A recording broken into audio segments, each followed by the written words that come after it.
ओम शांति। आज हम जानेंगे बेहद का दिन और बेहद की रात के बारे में।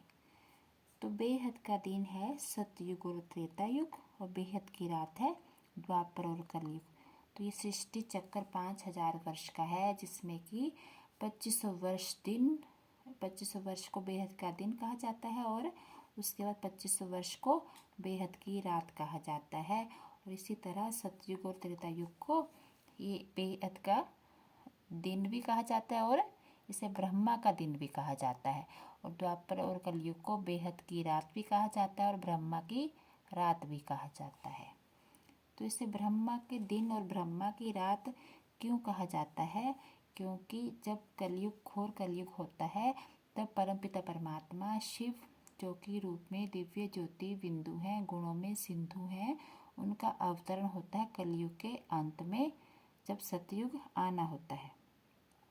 तो वे जिन साधारण मनुष्य के शरीर में आते हैं उन्हें वे ब्रह्मा नाम देते हैं और उनके द्वारा वे हमें सच्चा गीता ज्ञान सुनाते हैं, जिसमें हमें हमारी सत्य पहचान देते हैं और स्वयं की भी सत्य पहचान देते हैं, क्योंकि हम सब द्वापर से परमपिता परमात्मा को भक्ति के द्वारा पुकार रहे होते हैं।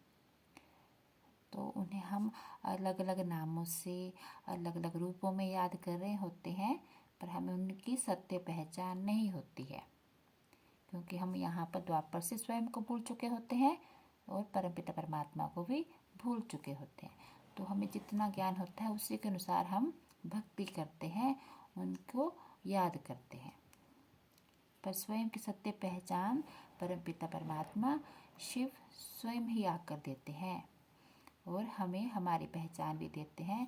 तो वे ब्रह्मा द्वारा हमें सत्य गीता ज्ञान सुनाते हैं, हमें पूरे सृष्टि चक्र का भी वो इस समय आकर ज्ञान देते हैं।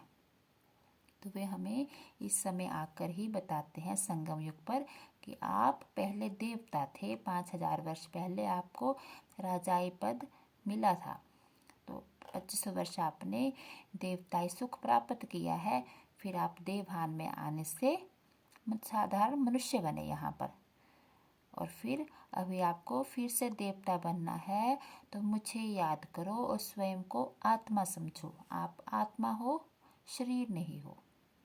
आत्मा समझकर मुझ परम पिता को याद करो। मैं भी आत्मा हूँ, पर मैं गुणों में परम हूँ, गुणों में मैं सागर की तरह हूँ। मुझे याद करोगे तो आपके ऊपर जो विकारों की मैल चढ़ी है, द्वापर से चढ़ती आई हुई है, वह निकल जाएगी और फिर से आप आत्मा पावन बन जाएंगे।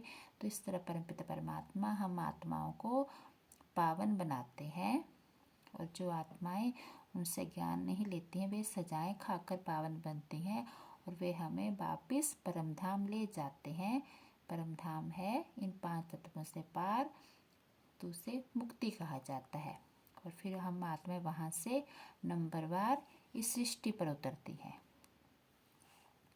तो इससे ब्रह्मा का दिन इसलिए कहा जाता है क्योंकि परमपिता परमात्मा जो श्रीमत देते हैं, श्रेष्ठ ज्ञान देते हैं, उससे धारण करने वाले जो ब्रह्मा है वो नंबर 1 है।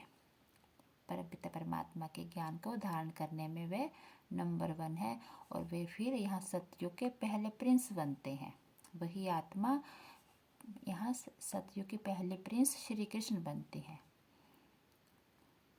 और फिर यही आत्मा जन्म लेते लेते यहाँ पर साधारण मनुष्य बनते हैं और फिर इस तरह इस सृष्टि चक्कर में भक्ति करते करते यहाँ पर ये द्वापर से कलयुग तक नंबर 1 भक्त बनते हैं। भक्ति भी ये सबसे ज़्यादा करते हैं, भगवान को वो सबसे ज़्यादा याद करते हैं।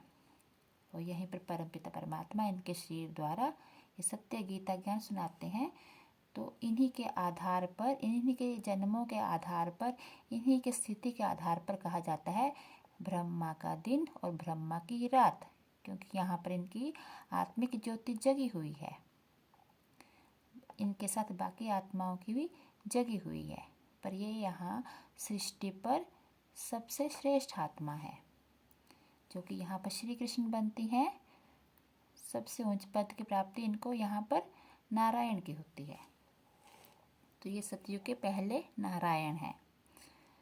तो इस तरह इन्हीं की स्थिति के आधार पर कहा जाता है कि जब इनकी जोत जगी हुई है तो ब्रह्मा का दिन, और फिर ये जब देवभान में आ जाते हैं तो इसे ब्रह्मा की रात कहा जाता है। तो यहाँ पर देवताओं की आत्मिक ज्योति जगी हुई है, क्योंकि यहाँ पर उन्हें परमपिता परमात्मा से श्रेष्ठ मत मिलती है, जिससे उनकी आत्मिक ज्योति आत्मा शुद्ध पावन हो जाती है और वे यहाँ पर सोल कॉन्शियस हैं। स्वयं को वो आत्मा समझते हैं, आत्मिक दृष्टि से दूसरों को देखते हैं, इसलिए इसे बेहद का दिन कहा जाता है, क्योंकि सभी की आत्मिक ज्योति जगी हुई है। सब एक दूसरे को आत्मा समझते हैं, शरीर नहीं समझते हैं, और स्वयं को भी आत्मा समझते हैं।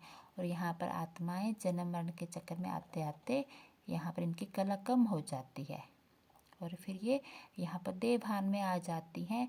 देवभान में आने से फिर आत्माएं विकारी बनती हैं, विकारों में जाने से आत्मा मैली होती है। तो यहाँ पर ये साधारण मनुष्य बन जाते हैं, यही देवताएं। तो यहाँ पर इनकी आत्मिक ज्योति बुझ जाती है और ये अपने आप को शरीर समझते हैं। तो यहाँ पर ये बॉडी कॉन्शियस बन जाते हैं। तो इस बॉडी कॉन्शियस माना रात। तो यहाँ पर ये दुखी होते हैं, यहाँ पर ये सुखी होते हैं। तो यहाँ दुख की शुरुआत हो जाती है। तो इससे ही बेहद की रात और ब्रह्मा की रात कहा जाता है, क्योंकि यहाँ पर ये आत्मा भी साधारण मनुष्य बन जाते हैं, बॉडी कॉन्शियस हो जाते हैं। तो इन्हीं के जन्मों के आधार पर कहा गया है ब्रह्मा का दिन और ब्रह्मा की रात। और अभी फिर परमपिता परमात्मा यहाँ पर सच्चा गीता ज्ञान देकर सब आत्माओं की ज्योत जगाते हैं। तो उनका अवतरण इनके शरीर में होता है, जिसे शिवरात्रि के रूप में मनाया जाता है। तो उनका ये जन्म है ब्रह्मा के शरीर में, तो वे माँ के गर्भ से जन्म नहीं लेते हैं। ओम शांति।